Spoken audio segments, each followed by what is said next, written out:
Ya, assalamualaikum warahmatullahi wabarakatuh.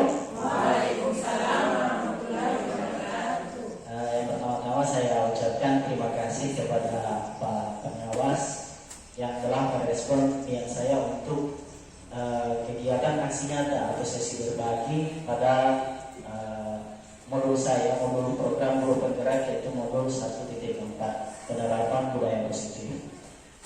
Saya juga perlu mengucapkan terima kasih kepada Ibu dan Bapak Kepala Sekolah SDN 9, SDN 6, dan SDN 2 yang telah juga menyediakan tempat, serta ucapan terima kasih kepada Bapak Ibu guru semua yang berkesempatan hadir pada kegiatan hari ini. Baiklah Bapak Ibu, saya langsung masuk pada materi. Ini merupakan diseminasi budaya positif. Di sini saya diharapkan dapat berbagi, dan ini merupakan tugas aksi nyata saya pada modul 1.4, yaitu penerapan budaya positif. Baiklah Bapak Ibu, salah satu pada penerapan budaya positif ya diharapkan yaitu perubahan paradigma belajar. Jadi di sini ada pertanyaan pemantik buat Bapak Ibu guru. Kira-kira apa tugas pokok guru itu? Kalau ada yang bisa menjawab, bisa katakan tugas pokok dari guru. Ya, silahkan. Mengajar. Oke, ada lagi? Ya, membimbing, mengajar, membimbing siswa. Oke, jadi dari yang tidak tahu menjadi tahu. Oke, jadi masih ada lagi? Jadi ada yang membimbing, mengajar, membimbing siswa, dari yang mengajar siswa, dari apa yang mereka tidak tahu menjadi tahu. Baiklah Bapak Ibu, apa yang telah Bapak Ibu sampaikan itu benar, ya, jadi benar. Namun kali ini saya akan memaparkan kutipan apa yang disampaikan oleh Bapak pendidikan kita, yaitu Bapak Ki Hajar Dewantara. Nah, di sini sebelum saya sampaikan kutipannya, di sini ada gambar, ada sekolah, ada guru, dan juga siswa. Ya, jadi ada sekolah, ada guru, dan juga siswa. Dan ini merupakan sebagian kecil dari yang namanya warga sekolah. Jadi warga sekolah itu sebenarnya banyak, ya, termasuk di dalamnya ada orang tua siswa juga termasuk, yang kita katakan sebagai anggota komite sekolah, ya. Nah, baiklah Bapak Ibu, di sini kita akan mengubah paradigma kita tentang belajar itu. Nah, di sini disampaikan bahwa Ki Hajar Dewantara mengibaratkan pendidik itu seperti petani. Jadi kita guru-guru sebagai diibaratkan seperti petani, sedangkan siswa yang tadi itu diibaratkan seperti benih. Kita katakan bulir-bulir jagung, ya. Kita katakan salah satu contohnya benihnya misalnya bulir-bulir jagung. Kemudian sekolah itu merupakan kebun atau tempat kita melaksanakan kegiatan atau menanam, ya. Jadi diibaratkan seperti ini. Biji anak-anak diibaratkan bulir-bulir jagung yang ditanam. Kemudian bila biji jagung ditempatkan di tanah yang subur dengan mendapatkan sinar matahari dan penyairan yang baik, meskipun biji jagung ini adalah bibit jagung yang kurang baik, maka atau kurang berkualitas, dapat tumbuh dengan baik karena perhatian dan perawatan dari kita, yaitu sebagai petani, ya. Jadi walaupun bibitnya kurang bagus, kemudian kan di sekolah itu ada siswa yang kalau kita katakan siswa yang pintar, kurang pintar, dan juga ada yang juga lagi. Kemudian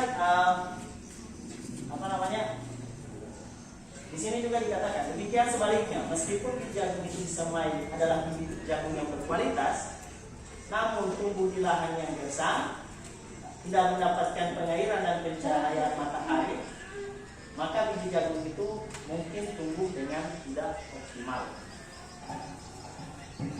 Jadi walaupun kita mendapatkan siswa yang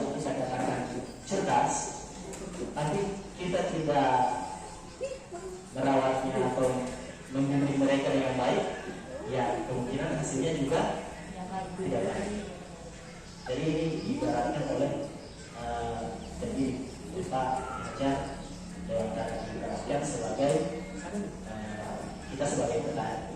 Dan cara merawat jagung itu, di situ kita ibaratkan seperti strategi kita mengajar, media yang kita gunakan untuk mengajar. Itu merupakan cara-cara dari petani untuk merawat bibit jagung itu. Di situ kalau di sekolah jadi anak-anak itu merupakan strategi kita untuk mengajar. Jadi kita sudah disampaikan bahwa ini diibaratkan seperti petani, Kemudian Ki Hajar Dewantara, saya tulis Kahari, kalau Bapak Ibu menemukan kata Kahari, ini adalah singkatan dari Ki Hajar Dewantara, mengingatkan pendidik bahwa pendidikan anak sejatinya menuntun anak. Jadi dikatakan menuntun. Ada kata menuntun, jadi kita sebagai pendidik diharapkan dapat menuntun anak mencapai pada kekuatan kodrat, yaitu sesuai kodrat alam dan kodrat zamannya.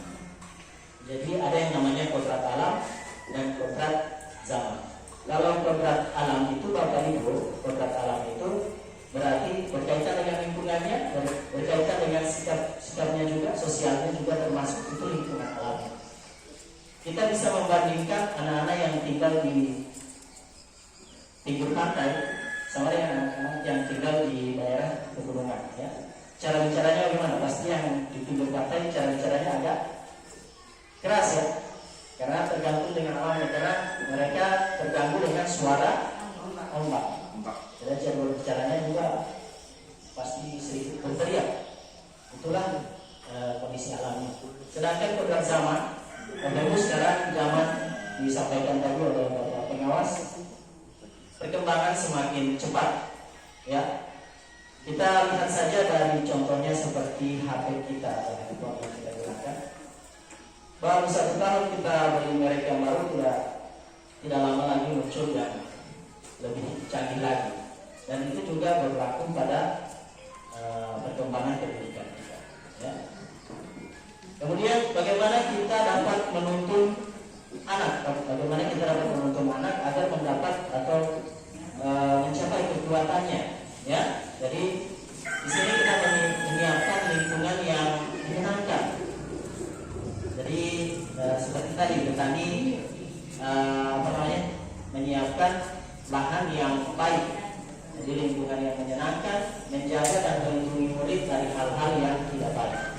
Jadi di sini ada sifat-sifat anak-anak atau masalah sosialnya yang tidak baik, itu kita tekan agar tidak muncul, ya, agar berkurang dan tidak muncul. Yang muncul adalah sifat-sifat yang baik, dan hal itu dikaitkan dengan disiplin positif. Ya, sampai di sini ada pertanyaan Bapak Ibu? Kita lanjut, ya. Ya, disiplin positif. Di sini ada juga pertanyaan tematik buat Bapak Ibu. Apa yang Bapak Ibu ketahui tentang arti disiplin?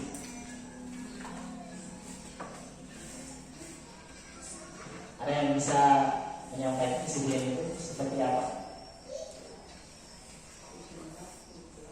Ya, disiplin waktu, disiplin belajar, ya. Itu contoh-contohnya, ya. Oke. Nah, sekarang Bapak Ibu, saya ingin Bapak Ibu melihat teman di samping atau yang di dekat Bapak Ibu, bisa saling kita akan melakukan kegiatan atau permainan yang namanya cobalah buka, ya. Jadi cobalah buka. Jadi Bapak Ibu dengan teman yang di samping Bapak Ibu akan berbagi peran. Salah seorang dari Bapak Ibu akan menjadi orang yang memegang di tangan Bapak Ibu, akan diibaratkan ada satu benda yang sangat berharga buat Bapak Ibu digenggam. Kemudian teman yang satu menjadi orang yang ingin mengambil benda tersebut, dan dengan menggunakan cara apapun yang akan digunakan sehingga bisa mengambil benda tersebut. Dan orang yang menggenggam itu akan berperan atau akan mempertahankan bagaimana supaya benda tersebut tidak diambil. Ya. Jadi kita bisa bermain ya, kita bisa bermain sebentar. Silakan. Yang mungkin yang di bagian sini jadi orang yang menggenggam benda. Kemudian juga ada yang ingin merebut benda tersebut. Silakan. Jadi dibayangkan saja ada satu benda di tangan Bapak ini. Silakan. Dan ada yang ingin merebut. Entah dia merayunya, membayarnya, atau dengan kekuatannya dipaksa, bahkan boleh dengan cara menggelitik, boleh ya. Silakan Bapak. Coba yang di sini silakan. Di kelompoknya Ibu Nesti yang jadi menggenggam benda, kemudian di sebelahnya silakan.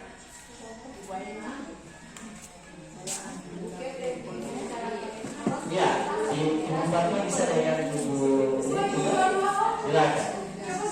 Satu orang saja, satu orang. Saling berpasangan.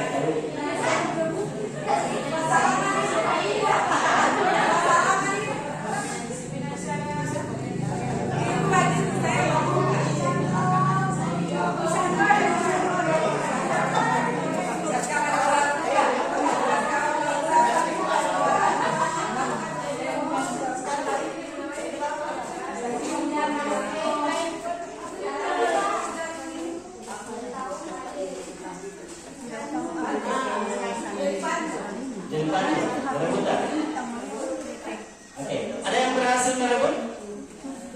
Tidak ada. Jadi rata-rata semua berhasil mempertahankan. Oke.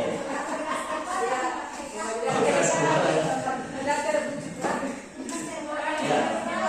Ini hasilnya. Kalau di sini, apakah Anda membuka kepala tangan Anda? Ditanya mengapa? Apa alasan Anda membuka kepala tangan? Tadi saya tanya semua berhasil mempertahankan ya. Di sini yang pertanyaan kedua, berarti ini pertanyaan kedua yang bisa dijawab oleh Bapak Ibu. Apa alasan Bapak Ibu sehingga tetap bertahan bahwa benda itu berada di tangan Bapak Ibu? Coba mungkin Ibu Nesti bisa kasih alasan. Mungkin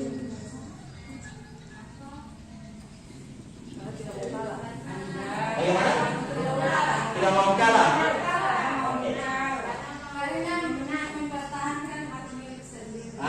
Berarti dia mempertahankan harga dirinya ya.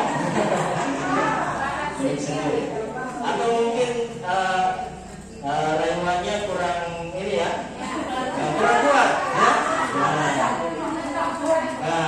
Atau misalnya atau bayarannya sedikit ya. Ya. Baiklah. Dan yang ketiga, jadi ini disampaikan bahwa sesungguhnya siapa yang memegang kendali atau kontrol untuk membuka dan menutup kepala tangan. Jadi siapa ya sebenarnya yang mengontrol? Diri sendiri. Ya. Jadi harusnya diri sendiri yang dapat mengontrol tentang apa yang dia lakukan. Ya.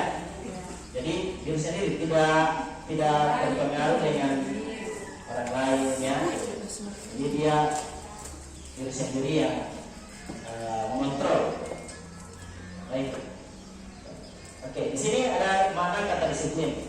Disiplin positif merupakan salah satu cara penerapan disiplin yang bertujuan untuk menumbuhkan kesadaran murid untuk melaksanakan kewajiban tanpa paksaan, ancaman atau hukuman. Jadi di sini disiplin positif itu kita mengharapkan apa yang siswa laksanakan itu dilakukan tanpa adanya iming-iming hukuman atau paksaan ya. Jadi ini tanpa hukuman, tanpa ancaman atau paksaan. Dengan kata lain, seseorang yang memiliki disiplin diri berarti mereka bisa bertanggung jawab terhadap apa yang dilakukannya, karena mereka mendasarkan tindakan mereka pada nilai-nilai kebajikan universal. Apa itu kebajikan universal? Di sini ada contoh. Nah, ini Bapak Ibu. Profil pelajar Pancasila. Ini merupakan nilai-nilai kebajikan. Tadi Bapak pengawas bincang-bincang dengan saya bahwa KM ya, kita akan belajar tentang penerapan KM ya. Jadi ini nilai sebagian dari nilai kebajikan yang ingin dicapai, yaitu profil terwujudnya profil pelajar Pancasila. Jadi dalam proses pembelajaran diharapkan salah satu atau beberapa dari nilai kebajikan ini dapat tercapai. Ya. Pelaksanaan disiplin positif ini dapat melahirkan nilai-nilai kebajikan. Jadi yang tadi kita laksanakan bagaimana kita menumbuhkan bahwa siswa itu bisa mempertahankan atau prinsipnya ada pada dirinya sendiri. Ini juga yang lainnya, nilai kebajikan lainnya hampir sama dengan yang tadi, yaitu yang berkarakter, disiplin, santun, jujur. Ini nilai-nilai kebajikan yang kita harapkan pada peserta didik. Nah, dalam mewujudkan, dalam rangka menciptakan lingkungan yang positif, maka setiap warga sekolah dan pemangku kepentingan perlu saling mendukung. Nah, ini ada kata perlu saling mendukung. Jadi di sekolah, jadi ada saling mendukung, menghayati dan menerapkan nilai kebajikan yang telah disepakati bersama. Jadi di sekolah itu kalau semua warga sekolah saling mendukung, maka lingkungan positif akan tercipta. Jadi kita guru yang mendukung kepala sekolah juga didukung penuh oleh masyarakat, orang tua, dan juga siswa, maka lingkungan belajar positif akan tercipta. Untuk dapat menerapkan tujuan nilai tersebut, maka seorang pemimpin pembelajaran perlu berjiwa kepemimpinan sehingga dapat mengembangkan sekolah dengan baik dan terwujud suatu budaya sekolah yang positif sesuai dengan standar kompetensi pengelolaan yang ditetapkan. Jadi di sekolah pasti ada yang namanya visi misi yang ingin dicapai. Bagaimana kita bisa mencapai visi misi tersebut? Harus ada kerjasama yang baik antara seluruh warga sekolah, bahkan mengambil kebijakan, termasuk pengawas juga termasuk di dalamnya. Oke, baiklah. Nah, salah satu budaya positif yaitu menerapkan budaya positif yaitu keyakinan kelas. Jadi di sini ada yang namanya keyakinan kelas. Ya, pertanyaannya,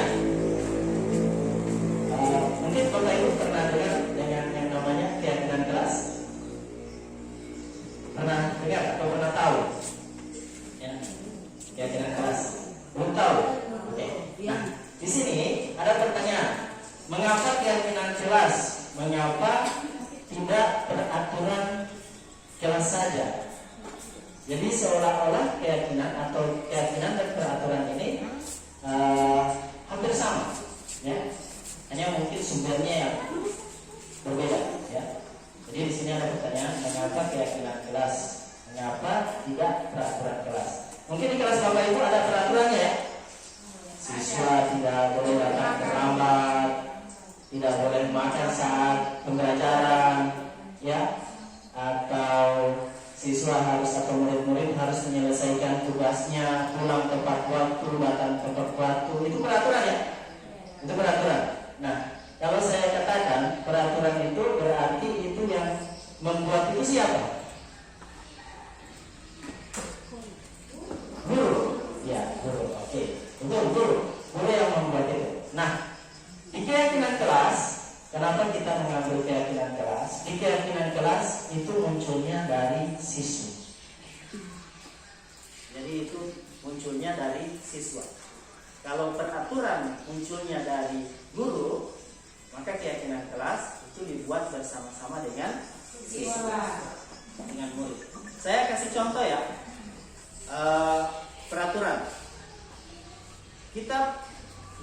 ke sini. Ada pertanyaan? Mengapa kita memiliki peraturan tentang penggunaan helm pada saat mengendarai kendaraan roda 2 atau motor? Kenapa kita diharuskan pakai helm? Untuk keselamatan. Jadi kita yakin ya bahwa itu untuk keselamatan. Padahal itu merupakan peraturan sudah merupakan peraturan yang dikeluarkan oleh bahkan pemerintah atau kepolisian ya, yang punya kewenangan di bidang tersebut. Jadi kita diharapkan menggunakan helm supaya kita yakin bahwa ini mengurangi dampak dari kecelakaan. Jadi berkaitan dengan keyakinan keselamatan. Di sini juga ada pertanyaan, mengapa kita memiliki peraturan tentang penggunaan masker dan mencuci tangan setiap saat? Untuk keyakinan kita bahwa itu adalah kesehatan, ya. Nah, jadi itu ditumbuhkan keyakinan dalam diri bahwa peraturan itu diyakinkan kepada siswa itu ada manfaatnya, dan itu kita harapkan muncul dari siswa itu sendiri. Nah, di sini ada prosedur pembentukan keyakinan kelas. Yang pertama, mempersilahkan warga sekolah atau murid-murid untuk bercurah pendapat tentang peraturan yang perlu disepakati di sekolah atau di kelas. Jadi mereka kita minta menuliskan apa yang kalian inginkan supaya kelas kita, proses pembelajaran kita berjalan dengan baik. Jadi mereka menuliskan sendiri. Biasanya anak-anak itu menggunakan kata-katanya sendiri ya. Saya sudah coba dan mereka menuliskan ada salah satu misalnya tidak boleh datang terlambat. Jadi itu muncul dari siswa tersebut. Kemudian mencatat semua masukan-masukan. Jadi apa yang mereka inginkan, apa yang mereka harapkan tentang kelas tersebut itu ditulis. Susunlah keyakinan kelas sesuai prosedur pembentukan keyakinan kelas. Jadi gantilah kalimat-kalimat yang berbentuk negatif menjadi positif. Contoh, jangan berlari di kelas atau koridor. Jadi ini kita ganti dengan berjalanlah di kelas atau koridor. Jadi misalnya ada juga tidak datang terlambat. Jadi kita ganti dengan datang tepat waktu. Jadi kalimat negatifnya kita ganti dengan kalimat positif. Kemudian ditinjau kembali apa yang mereka tulis, ditinjau kembali, dan yang sudah dicatat. Mungkin kita mendapati pernyataan yang tertulis di sana masih banyak berupa peraturan-peraturan. Jadi itu yang kita tinjau kembali. Kemudian di sini ini yang tadi, berjalanlah di kelas, dengarkan dulu, datanglah tepat waktu, berada di awas satu payung, yaitu keyakinan untuk saling menghormati. Jadi kalau misalnya mereka menulis itu mereka itu sudah kita bisa gabung dalam nilai kebajikan saling menghormati. Kemudian tinjau ulang keyakinan kelas secara bersama-sama. Jadi seharusnya setelah beberapa peraturan telah disatukan, keyakinan menjadi berupa yang butir, maka keyakinan itu bisa kita kurangi. Jadi kita bisa mengambil 3 atau sampai 7 saja prinsipnya. Setelah keyakinan kelas dibuat, maka semua warga sekolah dipersilakan untuk meninjau ulang dan menyetujui dengan menandatangani keyakinan kelas. Jadi setelah mereka menulis dan dikumpulkan, itu disetujui. Jadi mereka seolah-olah kita arahkan untuk membuat peraturan yang lebih diyakini. Jadi keyakinan kelas mereka buat sendiri, mereka sepakati bersama, termasuk gurunya juga nantinya akan menyepakati itu. Dan yang terakhir kita pajang, hasilnya kita pajang di dinding supaya semua orang bisa melihat keyakinan kelas tersebut. Baiklah Bapak Ibu, kita akan mencoba membuat keyakinan kelas yang sudah saya paparkan tadi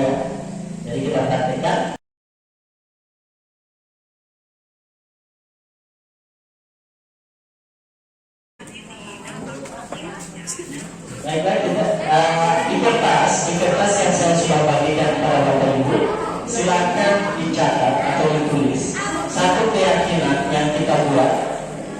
Seolah-olah kita sebagai Bapak Ibu, sebagai siswa mengharapkan bahwa kelas kita itu menjadi kelas yang nyaman, tenang dan tertib untuk kita laksanakan proses pembelajaran, tidak terganggu misalnya.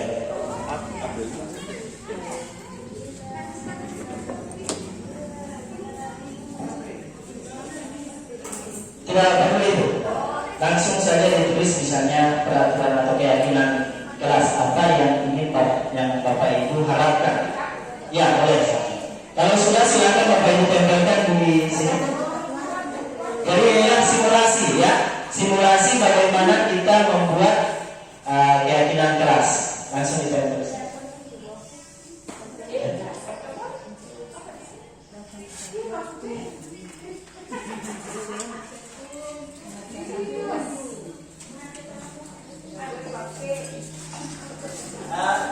Bapak Ibu menulisnya di bagian yang tidak ada lemnya ya, yang tidak terbalik.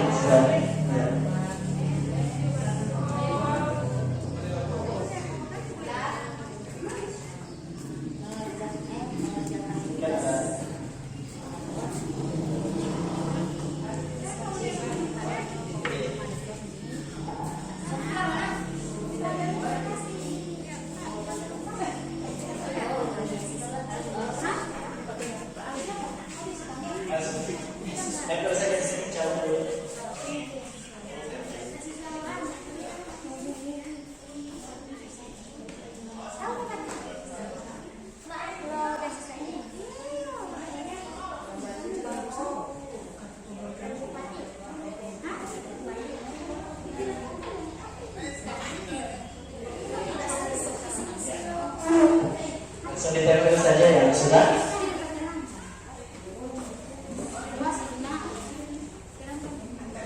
Oke.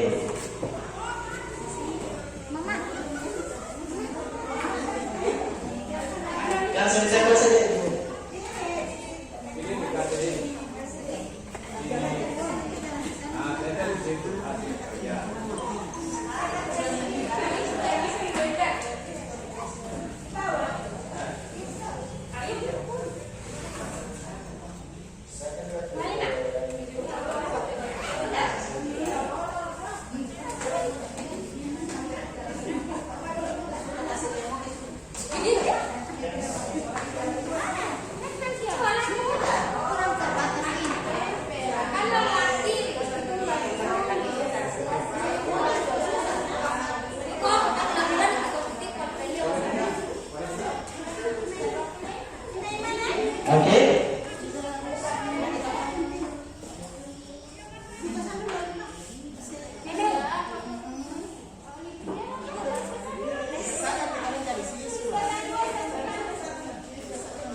Ya, sudah betul ya. Coba saya bacakan di sini beberapa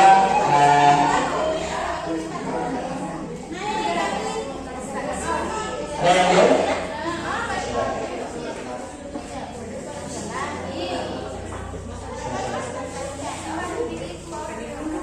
Iya, oke.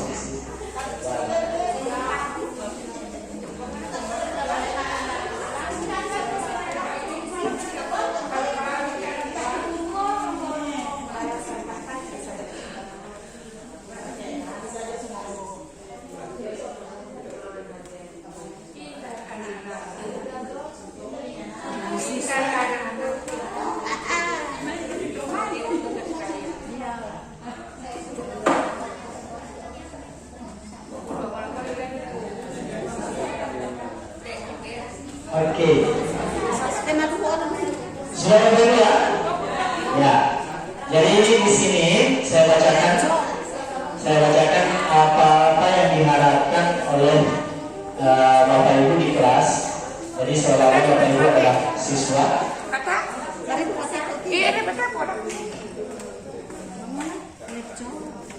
Nah, di sini ada yang menuliskan mengerjakan tugas tepat waktu. Mengerjakan tugas tepat waktu. Boleh ya? Kita gunakan ya? Boleh. Ya. Kemudian tenang ketika kegiatan pembelajaran dimulai. Boleh ya? Boleh. Kemudian ruang kelas bersih, membuang sampah pada tempatnya. Boleh sekali ya?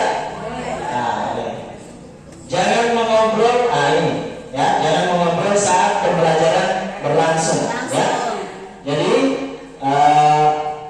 hampir sama dengan yang tadi, yang tenang itu di situ. Jadi ini yang namanya ditinjau kembali apa yang kalimat yang sudah hampir sama disatukan, ya, disatukan. Dilarang menyontek. Nah ini, jadi tidak menyontek ya. Disiplin waktu, datang tepat waktu. Nah, disiplin waktu, datang tepat waktu juga sama ya. Bisa kita gabungkan. Kemudian seharusnya melaksanakan tiket dengan penuh tanggung jawab. Nah, ini berarti bisa gabung dengan yang tadi ya. Ruang kelas bersih, membuang sampah pada tempat.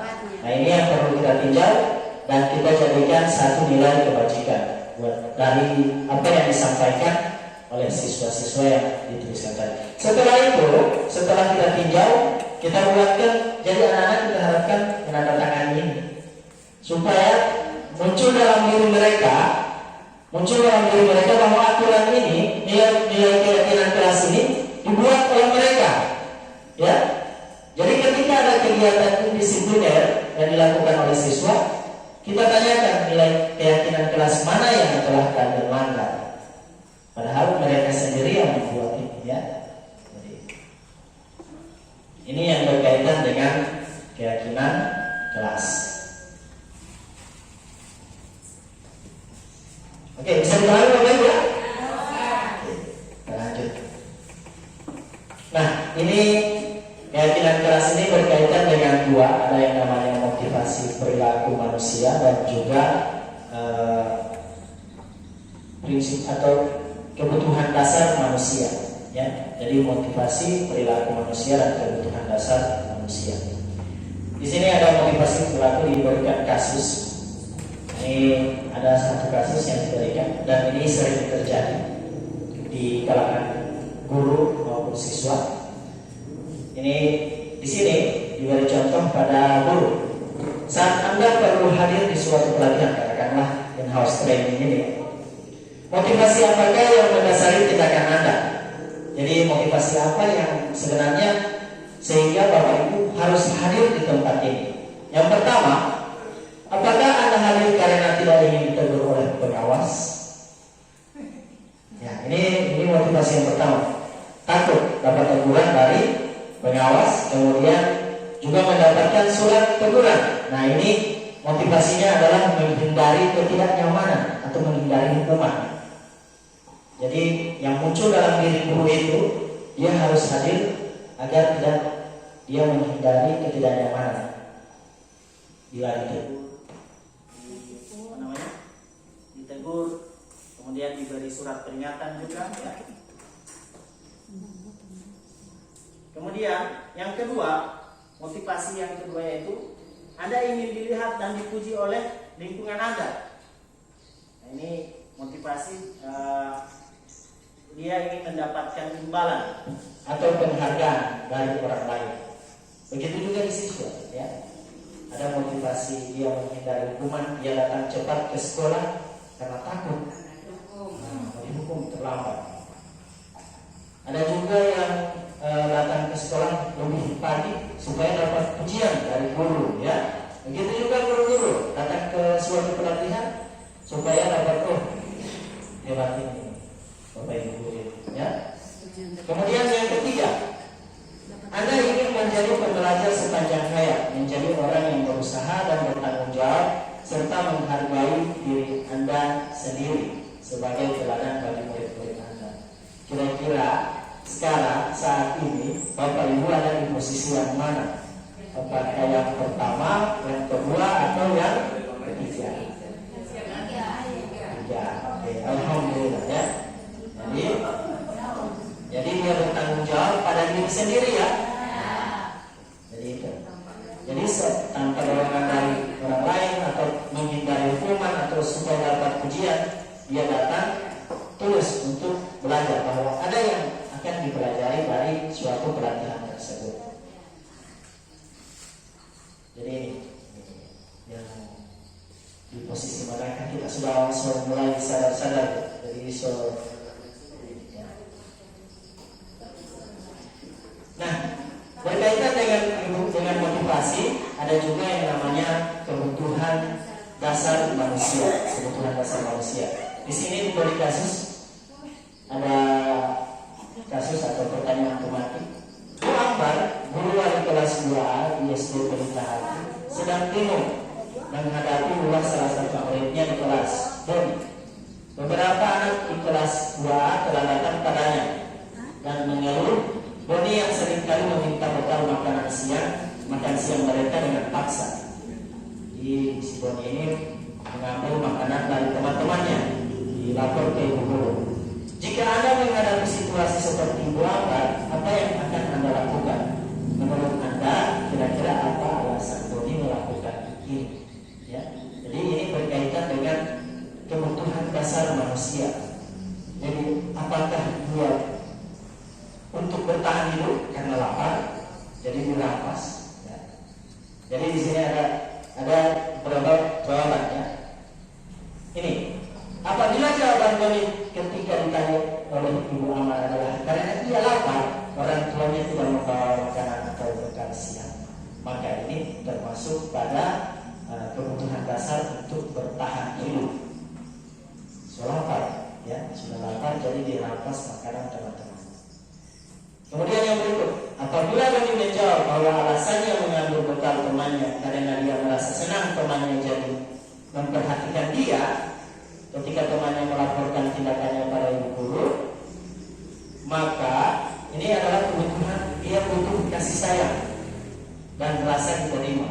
Jadi dia mengambil itu karena nanti akan dilaporkan ke guru, jadi dia butuh perhatian. Kemudian apabila jawaban Boni, dia merasa hebat karena temannya jadi takut, ya. Jadi ini kalau dia mengambil itu supaya teman-temannya takut, berarti ini kebutuhan dasar manusia bahwa dia memiliki kekuasaan. Ya, jadi ini yang perlu kita pahami pada siswa. Ada 5 ya Bapak Ibu. Kemudian apabila dalam kasus di atas yang tadi bahwa dia merasa bosan dengan bekal makanan yang dibawakan karena ibunya selalu membawa makanan yang sama, maka ini dan merampas makanan dari teman-temannya, maka ini adalah kebutuhan kebebasan. Jadi dia bebas memilih makanan mana yang dia suka. Ya.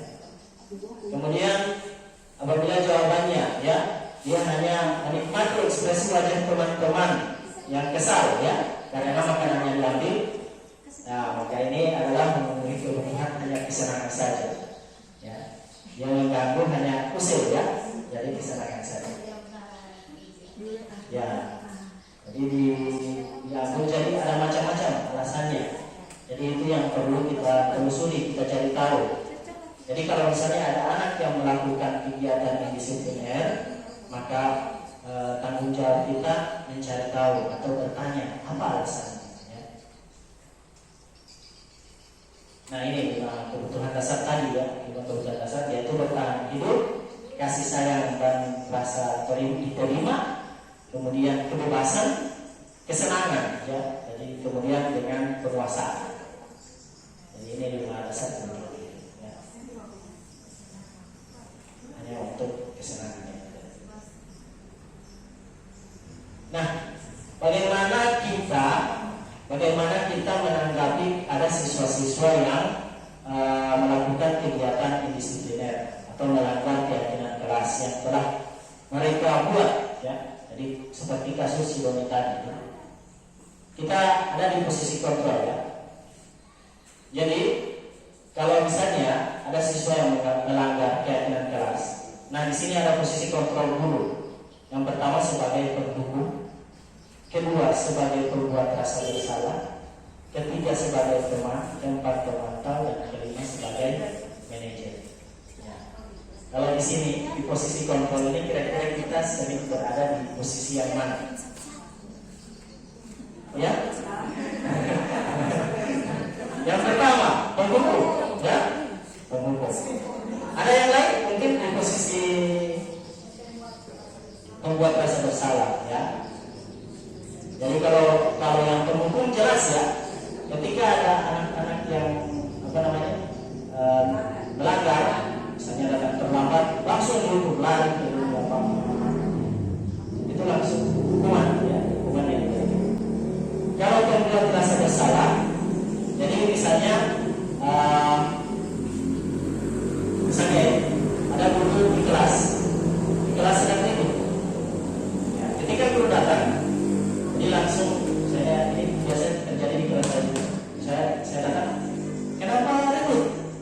Ya, kamu tidak lihat ibu kepala sekolah ada di sana. Nanti yang dimarahi Pak Guru. Jadi anak-anak ada rasa bersalah, ya. Jadi itu posisi sebagai rasa bersalah. Jadi anak-anak merasa bersalah karena mereka ribut itu. Kemudian teman. Nah, posisi sebagai teman ini sebenarnya bagus, tapi ada juga yang namanya kalau misalnya kalau teman itu kan biasa kalau berteman itu kan ada yang kalau kita berteman ada yang kayaknya juga menjengkelkan begitu ya. Kita saja yang berteman pasti ada yang menjengkelkan begitu. Apalagi kalau kita sudah memposisikan diri pada pada anak-anak sebagai teman. Jadi kalau misalnya kalau sudah dianggap teman, ketika ada yang melanggar keyakinan, itu biasanya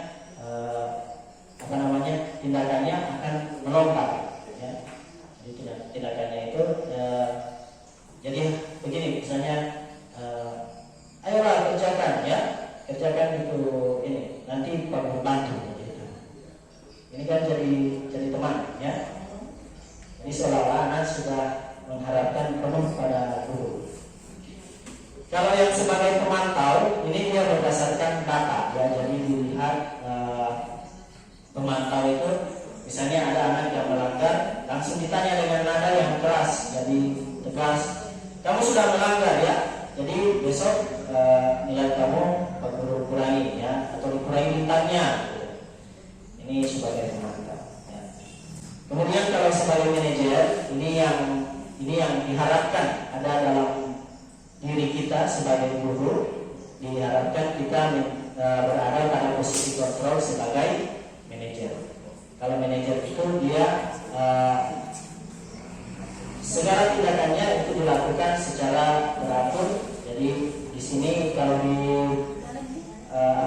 budaya positif ini, posisi manajer itu salah satu cara yang dilakukan yaitu penerapan segitiga restitusi. Jadi ada penerapan segitiga restitusi. Ini. Ya.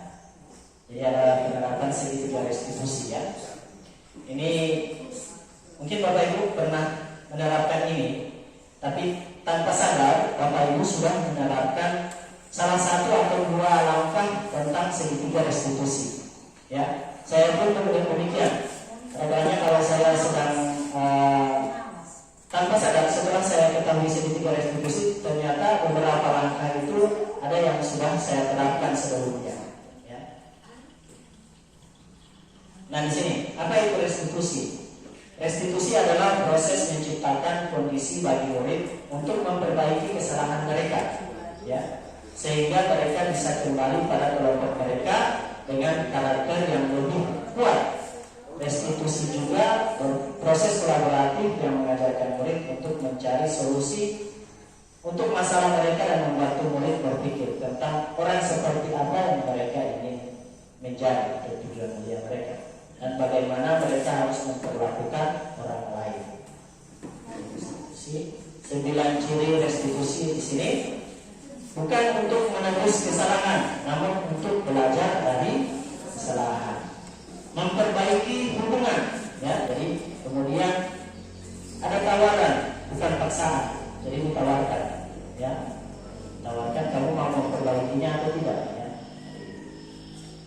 Restitusi menuntut untuk melihat ke dalam diri anak tersebut.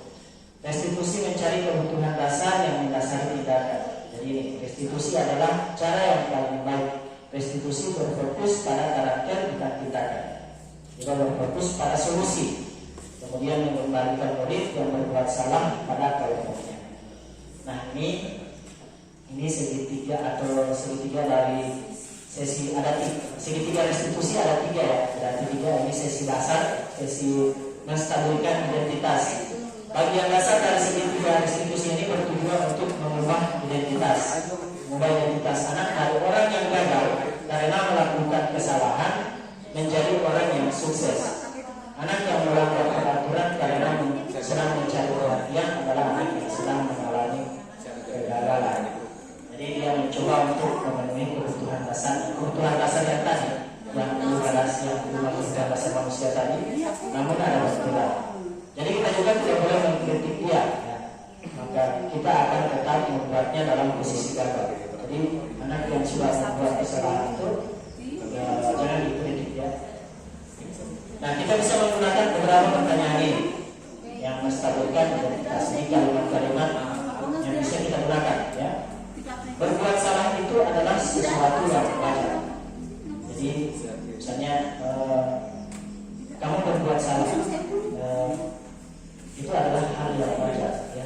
Jadi ada kebutuhan dasar yang tidak terpenuhi. Tidak ada manusia yang sempurna. Kemudian saya juga bahkan Pak Guru atau guru pernah melakukan kesalahan seperti itu. Nah, kita bisa menyelesaikan ini pertanyaan-pertanyaannya. Bapak Ibu tidak tertarik, tidak mencari tahu siapa yang bertanggung jawab. Kamu berhak merasa begitu. Apakah kamu sedang menjadi teman yang baik buat dirimu sendiri? Ini untuk sesi yang 1, menstabilkan identitas. Sesi 2, memvalidasi tindakan. Jadi segitiga ini yang kedua, memvalidasi tindakan. Tindakan yang dilakukan dengan suatu tujuan, yaitu memenuhi kebutuhan dasar. Jadi kita memenuhi kebutuhan dasar yang tadi, yang tadi. Kalau kita memahami kebutuhan dasar apa yang menjadi sebuah tindakan, kita akan bisa memenuhi cara-cara paling efektif untuk memenuhi kebutuhan tersebut. Nah, ini kalimat-kalimat pertanyaan, kalimat-kalimat yang bisa kita gunakan.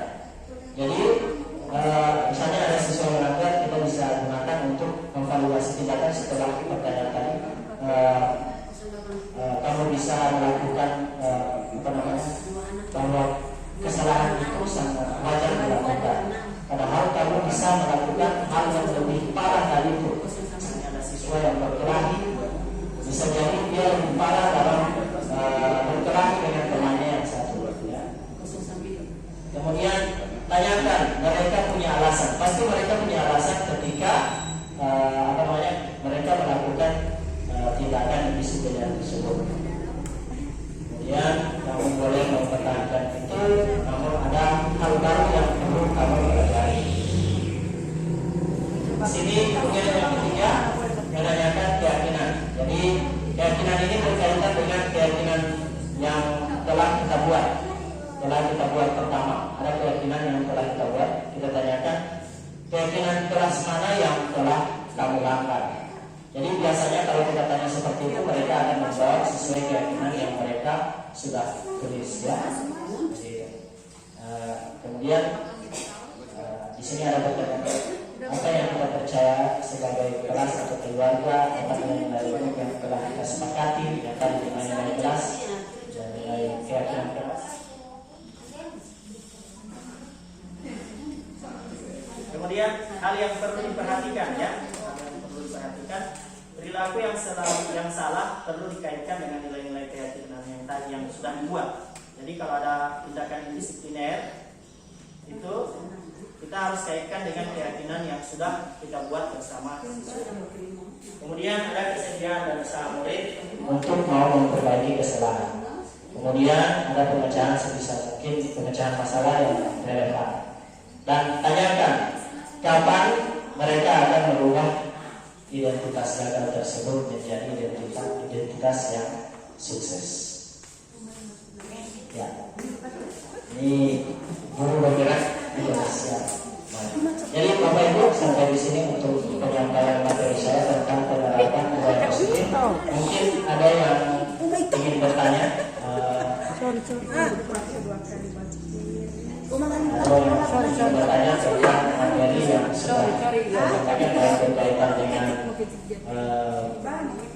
apakah itu paradigma belajar atau posisi kontrol, 5 kebutuhan dasar manusia, atau keyakinan kelas, atau juga pada segitiga restitusi. Mungkin ada yang ingin bertanya, saya persilakan.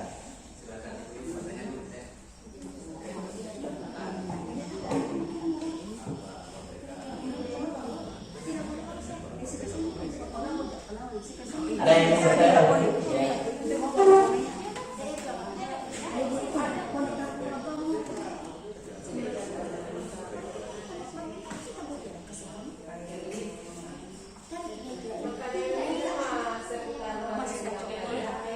Boleh? Ada contohnya, silakan, atau pengalaman, silakan disampaikan.